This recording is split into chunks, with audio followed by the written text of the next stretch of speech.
We remain steadfast in our commitment in delivering local news that matters. Stories that inspire. Enriching the lives of Filipinos in the Philippines and across the globe. This is your GMA Regional TV. Buong puso para sa Pilipino. Mga balitang angay at angan sa One Mindanao. Usa ka balay sa Cagayan de Oro City, duha ka higayong nasunog karong adlaw. Lalaki sa Zamboanga City, gipusil patay ang iyang duha ka igsuon. Dili pa kaso sa mistaken identity ang pagkapatay sa mga pulis sa Tagum City sa lalaking responder sa usa ka krimen. Sumala sa PRO 11.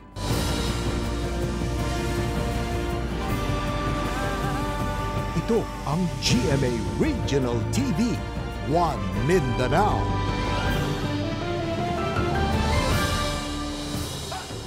Maayong hapon, Mindanao. Kini ang GMA Regional TV, One Mindanao. Hatod na mo ang pinakadagong pinakawaling balita sa Mindanao.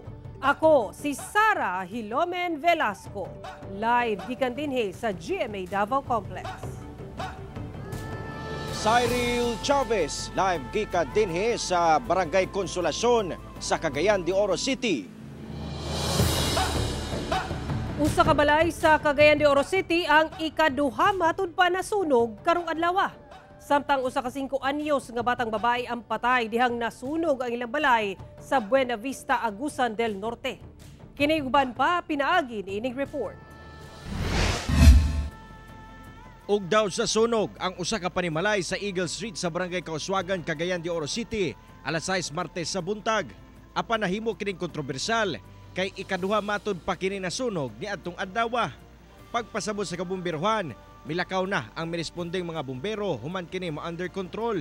Apan mibalik og sila abang kalayo, busa girespondihan na sab kini. Pag-declare na to fire out 721 ang atong operasyon nato continue ta natay overhauling, so ang pikas nga portion din ni kasi sa gunting raman to dito sa taas nga portion niya na pamanay na mislok din ni dapit sa budiga kay masudlan motong girikindol. Wala na miatubang sa kamera ang nanag-iya sa mong balay nga mao ang pamilyang Legaspi.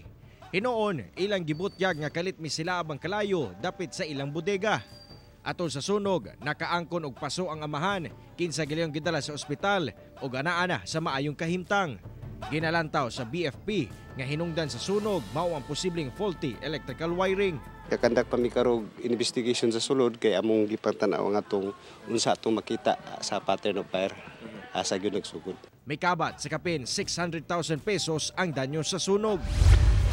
Sa Buena Vista, Agusan del Norte, usa ka 5 anyos na batang babae nga usa ka person with disability ang namatay human nasunog ang ilang balay sa Barangay Abilan pasado alas 5 sa hapon niadtong August 6. Gani naglisod sa pagdawat ang amahan ni ini, kinsa migawas lang matud pa aron pangitaon ang laing anak nga nagdula sa silingan. Anaa sa trabahoan ng inahan, hinungdan nga ang amahan ra ang nagbantay sa bata. Sumala pa, nabilin sa duyan ang bata diyang nasunog ang balay. Wala na kini makagawas pa. Sa akong nakuanan nga nidagan ko dito mga 5:30 sa hapon.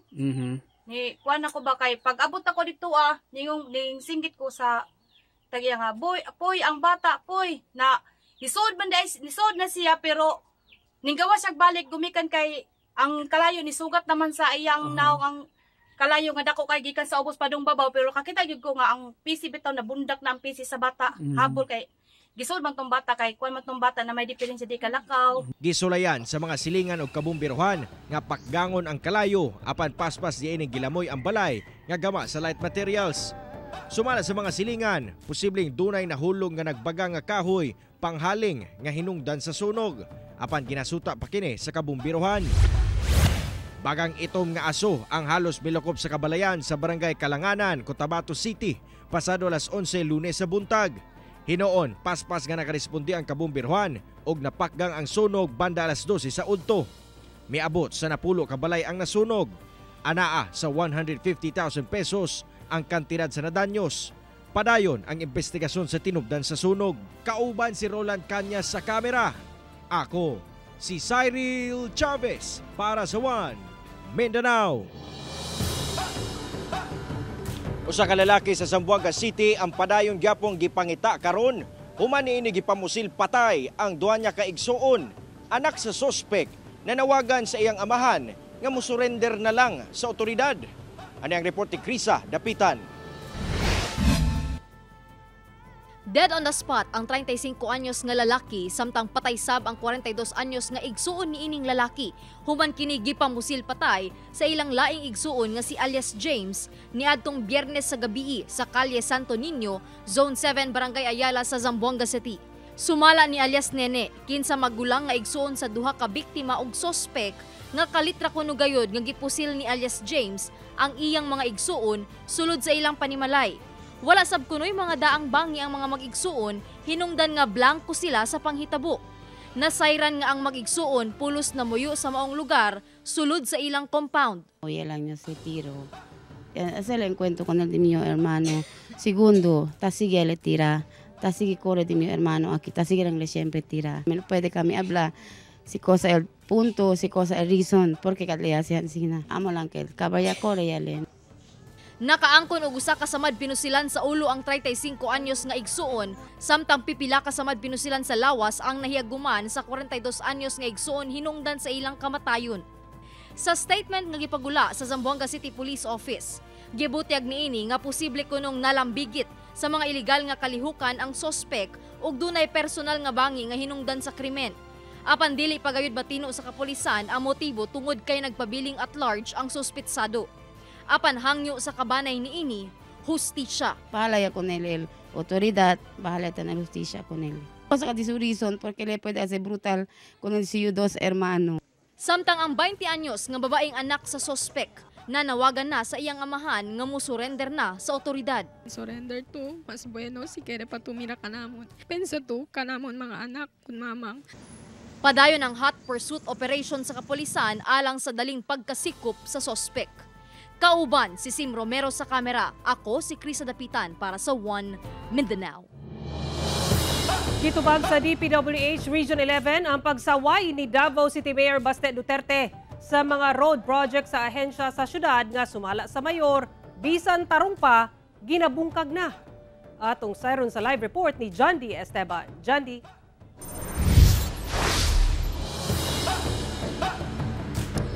Sara, depensa sa DPWH 11 nga ang tanan nilang ginapatuman nga proyekto miagi matud pa sa saktong proseso. Tarong nga dalan pero ginabakbak na aron simintuhon og balik mao kini ang daan ng batikos ni Davao City Mayor Sebastian Baste Duterte sa Department of Public Works and Highways Region 11. Kay sumala niya nakadalara og hasol sa mga motorista. Gani sa mismong State of the City address sa mayor niadtong Agosto 6. Subling gisaway sa mayor ang DPWH 11. Namatikdan daw niya nga bisan tarong pa ang dalan, ginabungkag na kay simintohon usab partikularmente sa mintal. Daghan pwede ta muhimog tulay, pwede ta mo simento guba na daan, kanang guba na daan nga simento, ospalto, mga lubak kanang wala pa mga interior. Ipugos gyud ninyo nagkalas mo kwartas tao. Dugang sa mayor, mas maayo pa nga ang LGU na lang daw ang mo-identify og mga dalan nga kinahanglan trabahoon aron dili na daw magkalas-kalas og kwarta sa tao ang DPWH. Mag-provide ang city og listahan kung unsa na mga project ang kinahanglan sa syudad. Unya dito ra mo mopili. Kay og dili mobalik na pud atong lalis. Balik og tuyok taan ning problemahan ni. Apan sa statement sa DPWH 11 pinaagi sa ilang spokesperson nga si Dean Ortiz, wala sila gapataka og pamungkag og dalan kay gina-check daw nila kini pinaagi sa road condition assessment. Duna sab daw sila'y autonomiya sa mga dagkong proyekto sama sa national roads.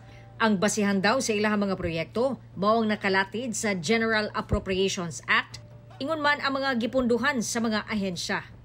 Ang mga proyekto nga buot ipatrabaho sa LGU kinahanglan pa raw og approval sa National Economic Development Authority Region 11 una maapil sa National Expenditure Program.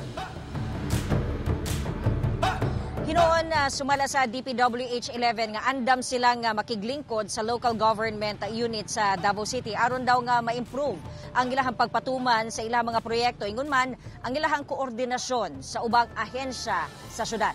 Sara. Okay, daghang salamat, John D. Esteban.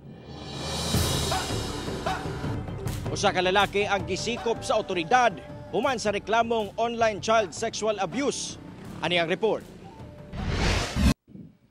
Pinasikad sa warrant of arrest, nadakpan sa Regional Anti-Cybercrime Unit o RACU 12 ang usa ka lalaki sa ginatrabahoan niini sa General Santos City, Huwebes sa hapon. Kinisubay sa pagsupak sa Republic Act No. 11930 kon online sexual abuse or exploitation of children. Matud sa RACU 12, ang sospek gireklamo sa ginikanan sa usa ka bata nga wala na nila giila kung lalaki o babae kay nadiskubrihan nga dunay komunikasyon sa cellphone sa ilang anak ug nagapakita matud pa kini og malaway nga mga hulagway sa ilang anak. Sumala pa, ginakumbinsi matud pa sa sospek ang bata nga maghatag sab kaniya og hulagway nga nagahimo og sexual nga aktibidad. So naada ay dito ka istorya ang iyang anak, no, and then sending mga videos na dili dapat, no, mga videos nga dili dapat. So that is why this, no, nagfile tag formal charge complaint ng mother diri sa among office. Dugang sa RACU 12, kaila og nahimong suod matud pa sa bata ang sospek. Subay sa warrant of arrest, nagatubang ang sospek og 8 counts of sexual abuse nga walay piyansa. Gipailaw na sa counseling ang bata. Tungod sa sensitibong kaso, wala na mihatag og komento ang sospek ug ang pamilya sa biktima. Panawagan sa kapulisan ngadto sa mga ginikanan nga kanunay bantayan ang ilang mga anak nga minor de edad, ilabi na sa paggamit og cellphone. Sa loob ng bahay natin, we can set rules and regulations kung until what time lang pwede mag-cellphone. We can do that, no? In our own little way, ma-prevent natin mabiktima ang ating mga mahal sa buhay, lalo na yung mga kabataan. Kauban si Gary Balantay ug Bong Vicencio sa kamera. Ako si Sara Hilomen Velasco para sa One Mindanao.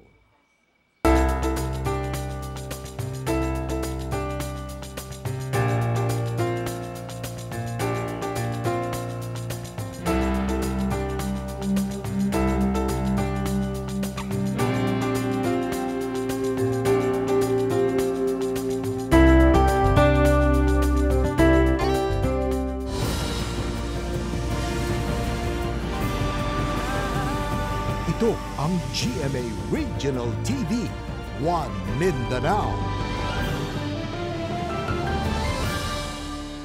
Ginaimbestiga na sa Police Regional Office 11 ang pagpusil patay sa usa ka responder ug sospek nga gwardya ato sa insidente sa pagpanunggab sa Tagum City. Sumala sa kabanay sa responder, mistaken identity matud pa kini. Atong sarong ng detalye sa live report ni Kent Abrigana. Kent?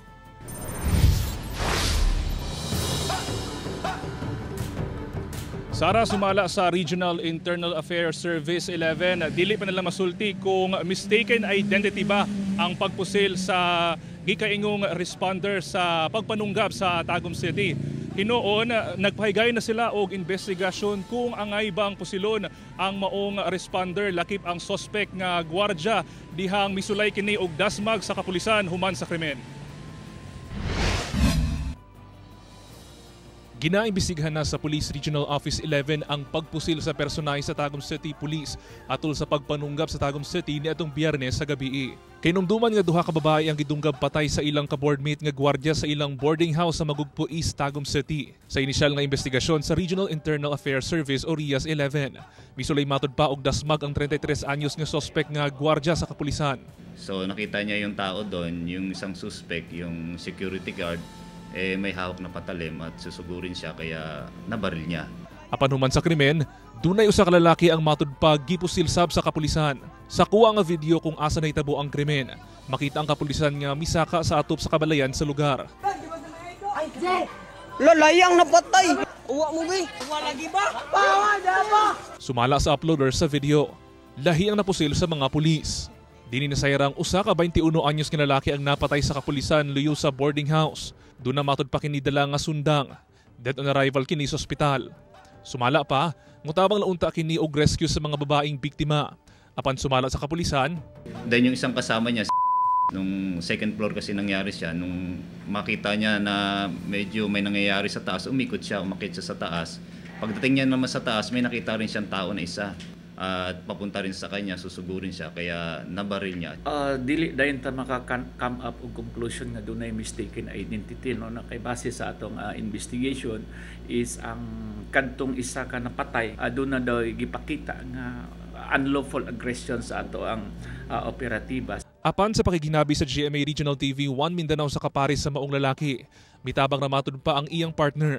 May bata nga taga-Zapra nga ni chat sa iya nga naaday gidunggab dito din anak kung napabudang suspect dito dimoto ni adto dito wa man ta na naglaban ang akong partner kay gi-direct man dayon niya usil wa dyan nagawin yung shot. Sir, matinabangon din kinasal sa punay sa mga kinabuhi. Busa, inabisighan na karon sa Rias kung angay bagayod ang nahimong lakang sa duha ka pulis nga may pusil sa responder, lakip sab sa suspect nga gwardiya. Gipailawom na sa ballistic examination ang mga pusil nga gigamit sa maong mga pulis. Sara, sa karon anaana sa restrictive custody ang duha ka pulis sa Tagum City Police Station. Samtang nakatagda usab nga mupasang-at og kaso ang kabanay sa responder kansang lawas gihaya na sa ilang paryente sa Kapalong, Davao del Norte. Sara. Kinagang salamat, Kent Abrigana. Ipila ka mga transport cooperative sa Cagayan de Oro City, gikalipay ang pag-anunsyo ni Presidente Ferdinand Marcos Jr. nga magpadayon ang Public Transport Modernization Program. Ang detalye sa report ni James Paulo Yap. Gikalipay karon ni Sammy Abelio, General Manager sa Oro Transport Service Cooperative kon Orozco, ang pag-anunsyo ni President Ferdinand Bongbong Marcos Jr. nga magpadayon ang Public Transport Modernization Program kon PTMP taliwala sa hulga sa pagpahunong niini gikan sa Senado. Kinahanglan magpadayon sa biyetang programa. Kakainayak na ang uban. Tungod niini dili na sila mosalmot pa sa gipanawagan sa grupong Manobela nga tulo ka adlaw nga transport strike aron kontrahon ang pagpatuman sa PTMP sunod semana. Nasayran nga sa grupong Unida anaa na kuno sa 95% ang ilang mga miyembro nga nagpa-consolidate sa ilang prangkisa ubos sa kooperatiba o korporasyon. Kung uban sila, may mo nang ilang franchise, ipanagiyaan naman na sko. May mo din na sila makapamasero. Muna akong ginan nga ayaw na lang. Ang LTFRB-10 mag-andam og mga bus aron ma-deploy gilayon kung aduna naman ruta nga maapektuhan sa mismong adlaw sa maong transport strike. Kauban si Makoy Sempron sa kamera. Ako si James Paulo Yap para sa One Mindanao. Nagpaymangno ang BFAR sa publiko nga likayan una ang pagkaon og mga kinasun nga nagikan sa kadagatan sa tulo ka lugar sa Zamboanga del Sur ug Sibugay ug Surigao del Norte. Dugang detalye sa report ni Efren Mamak. Base sa gipagulang Shellfish Bulletin No. 18 sa BFAR, apektado sa red tide toxin ang Dumanquillas Bay sa Zamboanga del Sur ug kadagatan sa Tungawan, Zamboanga, Sibugay ug San Benito, Surigao del Norte sa Mindanao. Apektado sab sa red tide ang 7 ka kadagatang sakop sa Samar, Eastern Samar ug Leyte sa Visayas. Buot pasabot, nagpositibo sa paralytic shellfish toxin ang water sample, lakip ang meat shellfish nga gikan sa maong mga dagat. Busa sa Zamboanga, Sibugay, hugot ang monitoring sa BFAR sa lungsod sa Tungawan, ilabi na sa barangay Tigbukay. Gipatest matud pa nila ang sample gikan sa dagat sa lugar, human gireport sa pipila ka residente nga nahimong pula ang color sa dagat niadtong milabayng bulan. August 3, naglabas sila ng resulta na ang shellfish sample na pinadala natin sa central office ay nag-positive sa ELISA method, which is yung paralytic shellfish toxin. Umabot ito sa greater than 400 na suppose dapat less than 100 lang dapat ang result. Pahimangno sa botan ngadto sa publiko nga likayan una ang pagkaon og bisan unsa mang klase sa shellfish o alamang nga gikan sa maong lugar aron malikay sa paggalanag. Hinuon, dunay mga alternatibo nga luwas nga kaunon. However, fish, squid, shrimp, and crabs are safe for human consumption provided that they are fresh and washed thoroughly. and internal organs such as gills and intestines shall be removed before. Ako si Efren Mamak para sa One Mindanao.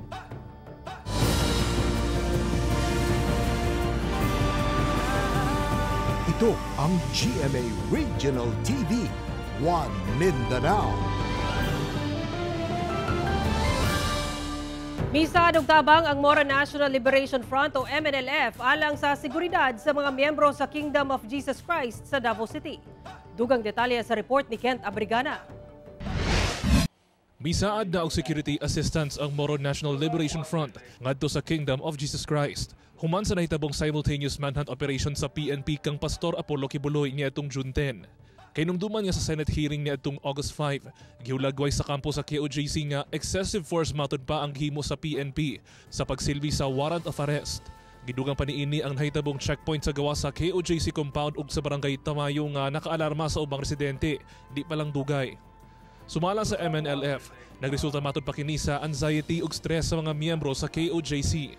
Atong nakita manggod nga House of Worship, tumingon na ang situation, pwede buhaton sa ini religious sector. Para ba it's torturing, it's parang naghatag siya anxieties diya sa sulod sa compound. Dugang pa sa MNLF nga andam sila nga makikistorya sa kampo sa KOJC kung kinahanglanon nila ang dugang seguridad. We are ready kung ready sila makikistorya sa MOA to provide security. We will make a legal approach para legitimate yun ang among pag-enter sa premise sa KOJC to secure the place sa MNLF. We will offer para lang ma-peaceful, mawala ang tension ba? Pagpaklaro sab ni ini nga di kinahanglan nga naka full battle gear ang i-deploy nga security sa MNLF. Plano sab sa MNLF nga makikistorya kay Police Brigadier General Nicolas Torre III, ang Regional Director sa Police Regional Office 11, aron may sugutan ang posibleng nga plastada sa MNLF. I will try to reach out. Kung gusto niya mag-istoryahan na yun we will talk. Kung asa yan gusto, makita ng lugar, neutral ground, para mag-istoryahan na yun para mapasabot na ko ang side sa MNLF. It's about time to unify the people. We will scratch their back and we will also scratch our back. Apan sumala sa Pro 11 nga dili na kinahanglan mag-offer og seguridad sa KOJC ang MNLF. No need naman ang ubang mga grupo na maghatag og security sa kaning mga members ni Kibuloy. Tungod kay dili man sila mao ang among target. Unya ako mo adto manggaling ni sa ilang mga lugar or sa compound para man mag-implement og warrant of arrest. Sa karon, wala matud pa nagkaistorya ang Pro 11 ug MNLF. Ginakuhaan pa sa GMA Regional TV 1 Mindanao og pahayag ang kampo sa KOJC. Kauban si Mel Cominares sa kamera. Ako si Kent Abrigana para sa 1 Mindanao. Nasakmit sa otoridad ang kapin 20 million pesos nga kantidad sa gituang shabu atol sa managlahing bypass operation sulod lang sa 2 ka adlaw sa Zamboanga City. Dakpa ng 24 anyos nga lalaki samtang nakaikyas ang kaubanan ni ini atol sa bypass operation sa PDEA 9 ug kapulisan sa barangay Canilar, Zamboanga City pasado alas 12 Huwebes sa udto. Usa ka kilo sa gituang shabu nga mukantidad og 6.8 million pesos ang nasakmit sa otoridad gikan sa sospek. Sumala sa otoridad, dugay nang gipanid-an ang mga sospek kinsa nagabaligya matud pa og ilegal nga droga nga posibleng gikan sa Sulu. Gikustodiya na sa PDEA Zamboanga City Office ang mga droga og sospek nga wala na mihatag og pahayag. Samtang arestado sab ang usa ka 37 anyos nga lalaki atol sa bypass operation sa Special Operations Unit Region 9 sa PNP Drug Enforcement Group sa Barangay San Jose, Guso, Zamboanga City pasado alas 10 Biyernes sa kadlawon. 2 ka kilo sa gituang shabu nga mukantidad sa 13.6 million pesos ang nakumpiska gikan sa mga sospek nga gikonsiderang high-valued individual. Gikustodiya na sa PNP DEGSOU 9 ang mga droga samtang balog sa Police Station 11 ang sospek nga walay pahayag. Posibleng mag-atubang og kasong paglapas sa RA 9165 kon Comprehensive Dangerous Drugs Act ang mga dinakpan. Mga kapuso, last 3 days na lang una ang deadline sa inyong paghulog og entries alang sa Kapuso Cash Siyahan Panalo sa Cagayan de Oro City. Ihulog kini sa GMA Regional TV Station sa Cagayan de Oro ug sa pili nga local supermarkets, grocery sa participating locations aron makadaog og dagkong papremyo alang sa Kapuso Cash Siyahan Panalo. Mulungtad kini hangtod August 16, 2024. Bisitahin lang ang official Facebook pages sa GMA Promos, GMA Regional TV, Super Radio DZBB ug Barangay LS para sa kompletong listahan sa Dropbox locations. Pero mga kapuso, magbantay sa fake news, fake Facebook accounts ug scam text. Tutok lang sa GMA o bisitay ang official Facebook page sa GMA Promos alang sa complete mechanics ug announcements. Makaso sa dengue sa Misamis Oriental na matikdan ang pagtaas. DOH nagpahinumdum sa publiko sa 5S kontra dengue. Ang detalye sa report ni James Paulo Yap. Walay puwas ang pagpanlimpyo sa inahan nga si Lisel Bahian sa iyang tugkaran, ilabi pa nga adunay kanal duol sa iyang panimalay sa Zone 4 Barangay Igpit Opol sa Misamis Oriental. Kinihuman nga namatikdan ang pagsaka sa kaso sa dengue sa pipila ka lugar sa Region 10, ilabi na sa Misamis Oriental. Kaloy sa Ginoo man wala may nakuan din nga nay dengue. Sa ubang lugar nakaduog na mo. Oo. Sa ubang barangay. Ubang barangay. Usa sa nakitang hinungdan sa Epidemiology Surveillance and Disaster Response Unit sa DOH-10 nga naghatag og dakong kontribusyon ang nasinating mga pag-ulan. Mas gipakusgan sab kuno nila karon ang kampanya Batok Dengue pinaagi sa pagsuroy sa matag barangay aron ma-monitor ang mga bata nga adunay gibati nga sintomas sa dengue. Panahon sa ting-ulan natin gitawag og wild disease. Unsa ming wild disease? Ang wild disease, waterborne and foodborne disease, influenza-like illness, leptospirosis ug uban ini ang dengue. Mao nang gitawag siya og wild. Sa probinsya sa Misamis Oriental, ana-ana sa 2065 ang kaso ug 21 niini ang namatay na gikan Enero hangtod Hulyo 28 ning tuiga. Anaa sa 108% ang gitaas sa dengue cases ug nag-una dinhi ang munisipyo sa Claveria nga anaa sa 262 ka mga kaso. Gisundan kini sa Hingoog City nga adunay 210 ka mga kaso ug Taguluan nga adunay 182 ka mga kaso. Atong wagtangon ang mga posibleng pamalayan or pangitlugan sa mga lamok kilabi na sa mga butang nga mapunduhan og tubig. Dapat gyud adlaw-adlaw manglimpyo. Ang kanang mga kuan di mga tubig nga kuan ipang kanang balde pangkulob ang katong mga lata nga na kuan ipang isulod sa kuan, isulod sa sako. Mga tubig pangyabo. Way makapangitlog. Kauban si Makoy Sempron sa kamera. Ako si James Paulo Yap para sa One Mindanao. Mas gipahugtan sa Police Regional Office 9 ang ginahimong internal cleansing sa mga miyembro sa kapulisan aron masiguro nga dili kini malambigit sa bisan unsa mang daotang binuhatan. Gibutiag sa PRO 9 nga dunay hard and soft internal cleansing ang ginahimo karon alang sa mga miyembro isip pagpahugot sa moral integrity sa kapulisan. Alang sa hard cleansing gawa sa ginahimong surprise drug test, posible sab nga makasuhan ang mga PNP personnel og kasong administratibo o di baka criminal cases kuno galing mulapas sa mga balaod. Sa tala sa PRO 9, miabot sa 68 administrative cases ang na-file na sa buhatan sa tuig 2023. Samtang sa tuig 2024 as of August 7, ana-ana sa 56 ang kaso. Lakip na nga nakasuhan ang usa ka police officer kinsa gingong hubog ug nanumbag og caretaker sa usa ka sabungan sa Zamboanga City human kini napildi sa pustahan ay niadtong Domingo. Isip soft cleansing, nagpadayon sab ang ginahimong moral and recovery program sa PRO 9 kung asa nalakip na dinhi ang counseling sa mga PNP nga dunay mga bugat nga problema. Nakatagda mag-hire na sab ang Zamboanga City LGU kapin 200 ka mga local school board teacher alang sa mosunod nga school year. Kinihuman halos na kompleto na ang LSB teaching slots karong tuiga. Ana sa 250 ka local school board teaching slots ang bakante na alang sa mosunod nga school year. Gibutyag kini sa Zamboanga City LGU ato sa gipaygayng local school board meeting sa City Hall. Matud sa Zamboanga City LGU, ang 250 LSB teaching slots karong tuiga halos pa kumpleto na. Sanglit ang kulang nga 20 LSB teachers hapit na ma-fill in. Busa lauman na sab ang pag-hire sa mga magtutulo sunod school year, ubos gihapon sa recruitment standards sa Department of Education.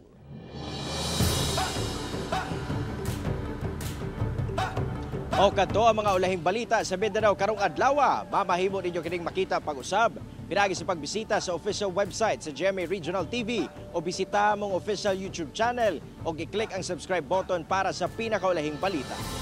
Daghang salamat sa atong mga kapuso sa Mindanao nga naggalantaw kanamong sa atong mga kapuso abroad. Padayon lang sa pagtutok sa mga lokal nga balita matag adlaw tungod sa GMA Regional TV, Local News Matters.